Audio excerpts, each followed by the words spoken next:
Good morning student. So far we have discuss the chapter cell. हम कोशिका chapter को पढ़ चुके हैं। आज हम पढ़ने जा रहे हैं 9th क्लास साइंस का जीव विज्ञान का बायो का जो चैप्टर है टिश्यू।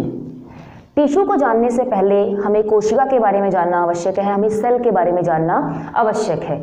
सेल क्या है? What is cell? Cell is a basic fundamental unit of life. हम कहते हैं कि कोशिका जो है एक जीवन की वह मौलिक इकाई है जो हमारे शरीर के, जो हमारे बॉडी के सभी फंक्शंस को प्ले करने में हेल्प करती है। लेकिन अगर हम कह रहे हैं कि cell is a basic unit of life, तो कोई भी बेसिक यूनिट है लाइफ का या किसी भी चीज का जो बेसिक यूनिट होता है वो कभी अकेला काम नहीं करता। उसमें मीन्स कहीं भी आप देख सकते हो, जैसे एक रूम है, एक रूम को बनाने के लिए हमें ब्रिक्स चाहिए, लेकिन क्या एक अकेली ईंट काम कर पाएगी? नहीं, हमें बहुत सारा ढेर ईंटों का चाहिए एक बड़ा मकान या बड़ा कमरा बनाने के लिए। इसी तरह से किसी भी ऑर्गेनिज्म की बॉडी को बिल्डअप करने के लिए, बनाने के लिए हमें एक कोशिका नहीं अपितु कोशिकाओं के ग्रुप्स चाहिए, और वही ग्रुप्स अपने अपने स्पेसिफिक फंक्शंस प्ले करते हैं। तो टिश्यू क्या है बेटा? कोशिकाओं से मिलकर बना हुआ वह समूह जो स्पेसिफिक स्ट्रक्चर प्रोवाइड करता है बॉडी को, और प्लस कुछ पर्टिकुलर कुछ कार्य निभाता है। So what is tissue? Group of cells which is similar in structure. हमें ज्यादा ध्यान देने की जरूरत है। Similar in structure means group of cell में आप यहाँ कंफ्यूज मत होना कि मैम ने अगर ग्रुप ऑफ सेल्स बोला है तो हम एक कोशिका अपनी ब्लड की निकाल लें, एक कोशिका हम अपनी स्किन से ले लें, कोशिका हम अपनी हार्ट से ले लें, ये मैटर नहीं करता। ग्रुप ऑफ सेल्स मतलब सिमिलर इन स्ट्रक्चर, मतलब अगर आप स्किन की बात कर रहे हो तो स्किन में हमारा जैसे एपिथेलियल टिश्यू पाया जाता है, तो हम वहां पर एपिथेलियल टिश्यू किस तरह की सेल से मिलकर बना है? एपिथेलियल टाइप की सेल से मिलकर ही वो बना होगा। अगर हम ब्लड की बात करें तो ब्लड में यहाँ पर हमारी कोई डिफरेंट टाइप की सेल काम नहीं करेगी, ब्लड सेल्स ही काम करेंगी और वही अपना पर्टिकुलर फंक्शन प्ले करती है। So again, what is tissue? Group of cells similar in structure having the same functions. In this chapter what we read? हम इस चैप्टर में क्या पढ़ते हैं या क्या पढ़ेंगे? What will we read in this chapter? In this chapter we will discuss about the plant tissue and the animal tissue. धरती पे पाए जाने वाले जो हायर ऑर्गेनिजम्स हैं उनमें प्लांट्स और एनिमल आते हैं, तो हम उनके ही टिश्यूज की बात करेंगे। हालांकि बात यह है कि प्लांट टिश्यू के पास कोई ज़्यादा हाईली मॉडिफाइड टिश्यू नहीं है, क्योंकि उनके पास बहुत लिमिटेड से फंक्शन वो प्ले करते हैं। इस वजह से हम बड़े शॉर्ट व्यू में प्लांट टिश्यूज के बारे में जानेंगे। So next topic is plant tissue. Plant tissue having the two types of tissue, meristematic tissue and the permanent tissue. Meristematic tissue, meristematic tissue सबसे पहली बात यह है बेटा, जो नाम टिश्यू का होगा उस टाइप की सेल्स ही उस टिश्यू में होंगी। ये तो मैं बता चुकी हूँ आपको कि टिश्यू जो वर्ड है ना वो किस चीज से मिलकर बना है? Group of cells. It means जो मेरिस्टेमेटिक टिश्यू है ये भी किसी पर्टिकुलर सेल से मिलकर बना होगा। अगर मैं सेल्स की बात करूं तो सेल्स, मेरिस्टेमेटिक टिश्यू के पास जो कोशिकाएं होंगी, जो सेल्स होंगी, उन्हें मेरिस्टेमेटिक सेल्स के नाम से जाना जाता है। मेरिस्टेमेटिक टिश्यू की खास बात यह है कि ये शूट टिप और रूट टिप्स पे पाया जाता है, इवन लेटरल साइड्स पर भी पाया जाता है। तो स्पेसिफिक रोल इस टिश्यू का क्या होता है? ये हेल्प करता है प्लांट्स की to grow. Means tissue responsible for growth. Simple MCQ बन जाता है, which tissue is responsible for growth in the plant. तो प्लांट्स के अंदर जो टिश्यू ग्रोथ, वृद्धि के लिए जिम्मेवार है वो कौन सा है? It's meristematic tissue. एग्जाम्पल कहाँ कहाँ इसकी अकरेंस है, कहाँ कहाँ पाया जाता है? रूट टिप पे मिलेगा, शूट टिप पे मिलेगा और लेटरल साइड्स पर पाया जाता है। Then the permanent tissue. Permanent tissue को आप सिंपल बोल दो, permanent tissue means stop growth. Growth जहां पर बिल्कुल स्टॉप कर जाती है, प्लांट ग्रोथ नहीं करता। हाँ, डेवलपमेंट प्लांट की चलती है लेकिन वो ग्रो नहीं करेगा, उसका रूट टिप है वो बढ़ना बंद हो जाएगा, तो वहां पर काम करता है परमानेंट टिश्यू। परमानेंट टिश्यू हमेशा जो है मेरिस्टेमेटिक सेल से मिलकर ही बनता है। मेरिस्टेमेटिक टिश्यू, मेरिस्टेमेटिक सेल्स ये कन्वर्ट हो जाती हैं परमानेंट टिश्यू में, और यही हमारा जो परमानेंट टिश्यू है आगे चलकर प्लांट को एक पर्टिकुलर स्ट्रेंथ प्रोवाइड करता है। Welcome back students. इससे पहली वीडियो में हमने बात की है मेरिस्टेमेटिक टिश्यू और परमानेंट टिश्यू की। In this video we will discuss about the types of meristematic tissue based on the location. Location के आधार पर मेरिस्टेमेटिक जो टिश्यू है वो तीन तरह का होता है। मेरिस्टेम मैंने आपको बताया था कि जो नाम है उसके अकॉर्डिंग ही सेल्स पाई जाती हैं। मेरिस्टेम सेल्स की एक बड़ी प्रॉपर्टी ये भी है, उनके अंदर एबिलिटी है टू डिवाइड, क्योंकि मैंने आपको बताया कि मेरिस्टेमेटिक टिश्यू वो टिश्यू है जो ग्रोथ रिस्पॉन्सिबल टिश्यू है। मीन्स प्लांट की जो ग्रोथ होती है, जिन पार्ट्स में प्लांट ग्रोथ करेगा वहां पर मेरिस्टेम सेल्स डिविजन्स शो करती हैं, जिसकी वजह से प्लांट ग्रोथ शो करता है। And based on the location meristematic tissue divides into three type: apical meristem tissue, apical meristem tissue, lateral meristem tissue and the intercalary meristem tissue। और meristematic भी आप इसे बोल सकते हो, शॉर्ट फॉर्म में मैं मेरिस्टेम टिश्यू बोल रही हूँ उसे। एपिकल मेरिस्टेम टिश्यू वो टिश्यू है जो प्लांट की टिप, मीन्स चाहे वो रूट टिप हो चाहे वो शूट टिप हो, वहां पर पाया जाता है। सो प्लांट की अपर जो पार्ट होता है उसकी ग्रोथ के लिए रिस्पॉन्सिबल है apical meristem tissue. And the lateral meristem tissue, second tissue is a lateral meristem tissue, the tissue responsible for the growth of the sidewise plant। Plant की साइडवाइज जो ग्रोथ होती है, स्टेम की जो मोटाई होगी वो लेटरल मेरिस्टेम की वजह से होती है। And third one is the intercalary meristematic tissue. Intercalary meristematic tissue generally found in the leaves and the internodes। Plant की जो इंटरनोड्स पाई जाती हैं, मीन्स जहां से ब्रांचेस निकलती हैं, और लीव्स के अंदर जो ग्रोथ दिखाई देती है वो किस वजह से मिलती है? Intercalary meristematic tissue. It is all about the meristematic tissue. Now this tissue, जो पेरेंट सेल है बेटा, पेरेंट सेल तो जैसी है वैसी ही रहती है, डॉटर सेल्स अपनी फॉर्मेशन चेंज करती रहती हैं, नई डॉटर सेल्स बनती रहती हैं, and they convert into the permanent tissue. Plant के जो परमानेंट टिश्यू है वो भी दो तरह के हैं, simple permanent tissue and the complex permanent tissue. Hindi में हम कहें तो सरल उत्तक और जटिल उत्तक दो भागों में परमानेंट टिश्यू विभाजित होता है। परमानेंट टिश्यू वो टिश्यू है जो प्लांट के पास, लाइक सिंपल परमानेंट टिश्यू जैसे नाम है इसका, सिंपल इसे क्यों कहा गया है? क्योंकि सिंपल जो परमानेंट टिश्यू है वो बना हुआ है single type of cell, means एक ही तरह की सेल्स से मिलकर वो बना है, तभी इसका नाम बोला गया है सिंपल परमानेंट टिश्यू। समटाइम एक क्वेश्चन अराइज होता है, why the simple tissue is called simple tissue. So simple tissue को सिंपल टिश्यू नाम क्यों दिया गया है, सरल साधारण उत्तक क्यों कहा गया है इसे? क्योंकि the simple permanent tissue it's formed only one type of cell. We will discuss the type of simple tissue in the next video. And now the complex permanent tissue. complex permanent tissue वो tissue है बेटा जिसमें more than one type of cells, means ये permanent tissue plant का वो tissue है जिसमें plant के अंदर डिफरेंट टाइप्स की सेल्स काम करती हैं, डिफरेंट टाइप्स के कंपोनेंट काम करेंगे। इन सभी का जो रोल, मेरिस्टेमेटिक टिश्यू का जो रोल है स्ट्रेंथ में काम करेगा, ये प्लांट की ग्रोथ में काम करेगा। परमानेंट टिश्यू का भी हम रोल देखेंगे। और जो कॉम्प्लेक्स टिश्यू है, जैसे जनरली इसमें जो टिश्यू आएगा जाइलम और फ्लोएम आएगा, वो वाटर की कंडक्शन में, मिनरल की कंडक्शन में हेल्प करता है। फ्लोएम हेल्प करता है प्लांट के जो ग्रीन पार्ट है, ग्रीन पार्ट से फूड पहुंचाने में नॉन ग्रीन पार्ट के अंदर। We discuss the permanent tissue. Permanent tissue हम पढ़ेंगे इसके दो पार्ट्स के बारे में, simple permanent tissue and the complex permanent tissue. Simple permanent tissue divides also into the three types: parenchyma, collenchyma and sclerenchyma। Specially जो पेरेंकाइमा है इसका काम होता है स्टोरेज ऑफ फूड, प्लांट के अंदर जो फूड की स्टोरेज का काम करता है वो पेरेंकाइमा करता है, and also play a vital role in the photosynthesis.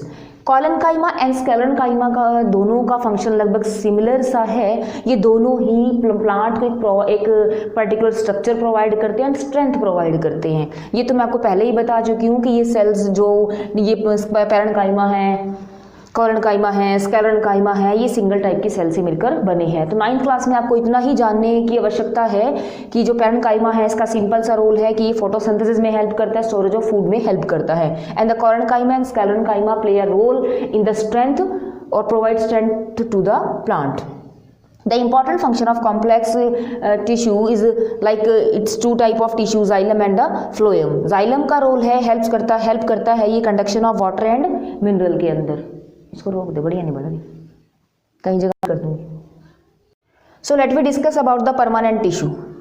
Permanent tissue again divides है हमारे पास टू टाइप्स में, simple permanent tissue and the complex permanent tissue. Simple permanent tissue सरल साधारण उत्तक। सरल साधारण उत्तक वो उत्तक होता है जिसमें सिंगल टाइप की सेल्स पाई जाती हैं, मीन्स एक ही तरह की कोशिकाओं से मिलकर वो बना है। और सिंपल परमानेंट टिश्यू और सरल साधारण उत्तक again divides into three types, parenchyma, collenchyma, sclerenchyma.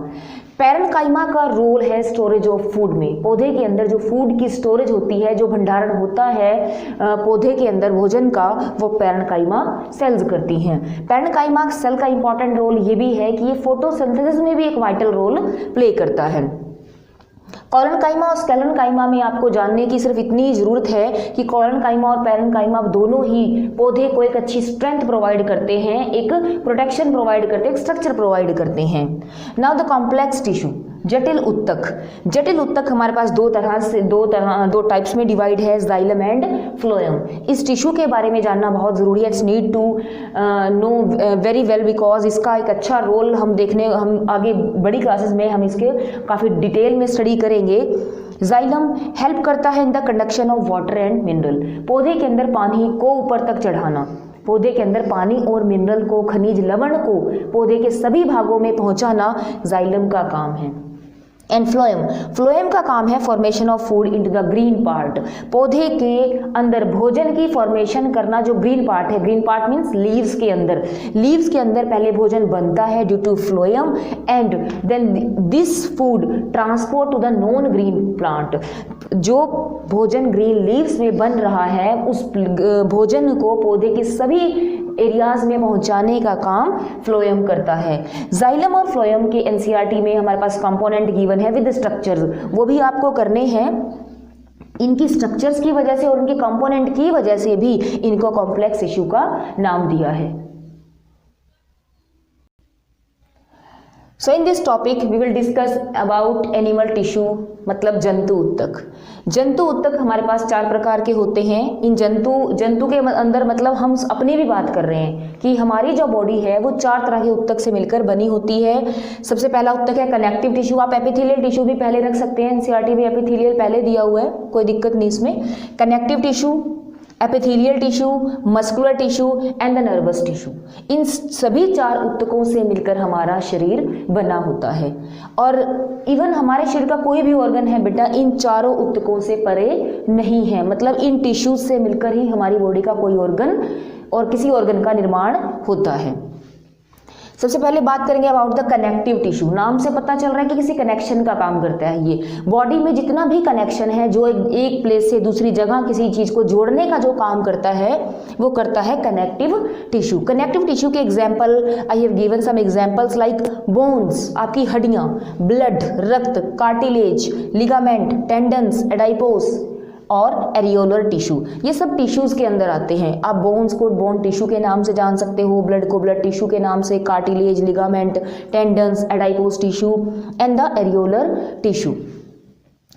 इन सब में कॉमन बात क्या रहती है, वैसे तो नाम अलग अलग हैं लेकिन इनमें कुछ कॉमन है। क्यों ये कनेक्टिव टिश्यू के अंदर आते हैं? इन सब के अंदर एक फ्लूइड पाया जाता है, एक लिक्विड पाया जाता है जिसको हम फ्लूइड मैट्रिक्स के नाम से जानते हैं। और उसी मैट्रिक्स में पाए जाने वाली जो सेल्स हैं उन ग्रुप ऑफ सेल से पर्टिकुलर टिश्यू का निर्माण होता है। ठीक है, हम इस टिश्यू के बारे में डिस्कस नेक्स्ट वीडियो में करेंगे। अभी हम थोड़ा सा आउटलाइन इसमें देख लेते हैं। सो कनेक्टिव टिश्यू में मैंने आपको बताया कि फंक्शन की बात करें, कनेक्शन का काम करता है, ट्रांसपोर्ट का काम करता है बॉडी के अंदर। ठीक है, नेक्स्ट आता है epithelial tissue. Epithelial tissue, epithelial tissue क्या है बेटा? एपी जो वर्ड है ना, इट मीन्स होता है अपर लेयर। आपकी बॉडी को ढकने का जो काम करती है, मीन्स आपकी बॉडी को जो लेमिनेशन देने का काम करता है या वो है epithelial tissue. Means epithelial cells आपकी बॉडी को लेमिनेट करती हैं। आपकी स्किन के ऊपर पाए जाने वाली जो डर्म सेल्स है ना, वो भी आपकी एपिथेलियल टिश्यू से मिलकर बनी होती हैं। Again, the epithelial tissues divide into the three types: squamous epithelium, cuboidal epithelium and the columnar epithelium. ये जो एपिथेलियम है ये आपकी बॉडी के हर ऑर्गन को कवर करता है। आप इसलिए इसका एक बेसिक सा फंक्शन आप तीनों में बता सकते हो कि प्रोटेक्शन का काम, आउटर एनवायरनमेंट से आपको बचाने का जो काम करता है, प्रोटेक्शन का जो काम करता है वो एपिथेलियल टिश्यू है। और तीनों ही प्रकार का टिश्यू लाइक सेक्वामस एपिथेलियल को अगर स्ट्रक्चर की हेल्प से मैं आपको बताऊं तो इसमें जो स्ट्रक्चर पाई जाती है वो कैसी है, बिल्कुल थिन लेयर। जहां भी जिस बॉडी ऑर्गन में बड़ी थिन लेयर की जहां आवश्यकता होती है वहां पर सेक्वामस एपिथेलियम पाया जाता है। उसकी सेल्स भी बड़ी थिन अरेंज होती हैं लाइक दिस, इस तरह से। आपकी एनसीईआरटी में डायग्राम है वो आपको करने हैं, ड्रॉ करने हैं अच्छे से। दूसरा है cuboidal epithelium tissue. Cuboidal epithelium नाम as their name indicate cube shape. इसमें जो कोशिकाएं होती हैं वो कैसी होती हैं, क्यूब शेप की कोशिकाएं इसमें पाई जाती हैं लाइक क्यूब। एक क्यूब बना होता है कोशिकाओं का, इस वजह से इसको क्या बोला जाता है, क्यूबॉइडल एपिथेलियम। जैसा नाम है वैसा ही काम है। ये जो एपिथेलियल टिश्यू है ये उस एरिया में पाया जाएगा बॉडी पे जहां पर ज्यादा प्रोटेक्शन की जरूरत होती है। Last one is a columnar epithelial tissue. Columnar epithelial tissue again columnar sales like, इसमें जो सेल्स होंगी वो कैसी होंगी, लॉन्गिट्यूडनल सेल्स पाई जाती हैं। ये न्यूक्लियस बनाया मैंने, और सेल्स की जो शेप है वो लॉन्ग रहती है, तभी नाम भी क्या है, कॉलमनार एपिथेलियल टिश्यू। नेक्स्ट आता है muscular tissue. Muscular tissue body को मस्कुलेशन प्रोवाइड करती है, मीन्स बॉडी को कंट्रैक्शन, रिलैक्सेशन, मूवमेंट का जो काम कराती है वो कौन सा टिश्यू है, कौन सी सेल्स है, मस्कुलर टिश्यू की सेल्स हैं। और मस्कुलर टिश्यू बना होता है हमारा थ्री टाइप से, striated muscles, smooth muscles, cardiac muscles. जो स्ट्रेटेड मसल्स हैं, एनसीईआरटी में डायग्राम गिवन है, मैं थोड़ा आइडिया आपको दे देती हूँ लाइक दिस, ठीक है। ये आपकी स्ट्रेटेड मसल्स का डायग्राम है। स्मूथ मसल्स आपकी जो है ये स्पिंडल शेप होती हैं, ठीक है, स्पिंडल एंड इनका होता है, इसलिए इनको स्मूथ मसल्स और इनवॉलेंट्री मसल्स के नाम से भी ये जानी जाती हैं। The third type of muscle और the cardiac muscles. Cardiac muscle आपकी स्पेसिफिक प्रॉपर्टी वाली मसल्स होती हैं जो पाई जाती हैं आपके हार्ट के अंदर। और स्ट्रक्चर अगर देखी जाए तो स्ट्रक्चर इनकी ब्रांच्ड स्ट्रक्चर इन मसल्स की होती है और ये हेल्प करती हैं हमारे हार्ट को मस्कुलेशन प्रोवाइड करना। जैसे हमारा हार्ट अपने आप ही जो रिदमिक कॉन्ट्रैक्शन करता है वो कार्डियक मसल्स की हेल्प से करता है। थोड़ी सी प्रॉपर्टी मैं इसकी बता दूं आपको, स्ट्रेटेड मसल्स को वॉलेंट्री मसल्स के नाम से भी जाना जाता है, मतलब ऐच्छिक पेशियां। ये ऐसी पेशियां हैं जो आपकी इच्छा से काम करती हैं। आपकी इच्छा से काम करने वाले जो शरीर के अंग हैं उनमें स्ट्रेटेड मसल्स पाई जाती हैं, लाइक आपकी आर्म्स, आपकी जो बाजुएं हैं, आपकी जो लेग्स हैं, उनमें स्ट्रेटेड मसल्स प्रेजेंट होती हैं, तभी इनको वॉलेंट्री मसल्स का नाम दिया जाता है।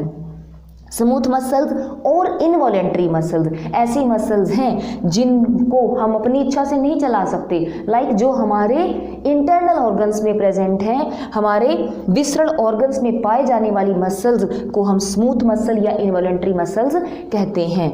इन मसल्स को हम स्मूथ मसल के साथ मैंने आपको नाम बताया कि इनवॉलेंट्री कहते हैं। एग्जाम्पल हमारे पास ये पाई जाती हैं लाइक इन आवर किडनी, हमारे इसोफेगस के अंदर, हमारे डाइजेस्टिव सिस्टम जो है, एलिमेंट्री कैनाल के अंदर ये स्मूथ मसल्स, या हमारे रेस्पिरेटरी ट्रैक के अंदर भी स्मूथ मसल्स पाई जाती हैं। Cardiac muscles I have given the example already, heart के अंदर पाई जाती हैं। हार्ट में जो हार्ट बीट आपकी चलती है, लब और डब की जो साउंड प्रोड्यूस हो रही है वो इन्हीं मसल्स की वजह से कॉन्ट्रैक्शन होती है, रिलैक्सेशन होती है। ध्यान रखना, ये मसल्स कॉन्ट्रैक्ट करती हैं, रिलैक्स करती हैं, एक्सपेंड नहीं करती, फैलाव नहीं करती, सिकुड़ती हैं और आराम से रहती हैं। Then last, nervous tissue is also found by the three types of component. Nervous tissue जिसको हम तंत्रिका उत्तक भी कहते हैं। तंत्रिका उत्तक आपका 3 सब पार्ट से मिलकर बना है। इसमें आती हैं नर्व्स जिसको आप न्यूरॉन्स भी कह सकते हैं, और तंत्रिकाएं हम इन्हें हिंदी में कहते हैं। ब्रेन, मस्तिष्क एंड द स्पाइनल कॉर्ड, मेरुरज्जु, इन तीनों से मिलकर बनता है आपका नर्वस टिश्यू। नर्वस टिश्यू के अंदर न्यूरॉन्स एक बेसिक यूनिट की तरह काम करती हैं जो हेल्प करता है to convey the message message को कन्वे करना, पूरी बॉडी के अंदर मैसेज को कन्वे करना, और स्टिमुलस से हमें जो रिस्पॉन्स हम प्रोवाइड करते हैं वो भी हमारी नर्व की हेल्प से करते हैं। पूरे नर्वस सिस्टम को, पूरी बॉडी को कंट्रोल करने का काम ब्रेन करता है, और बॉडी के अंदर रिफ्लेक्स एक्शंस को जो रेगुलेट करने का काम है वो स्पाइनल कॉर्ड करती है। तो मैंने आज आपको एक छोटा सा ओवरव्यू एनिमल टिश्यू के बारे में दिया है। We will discuss in the detail in the next video. Thank you.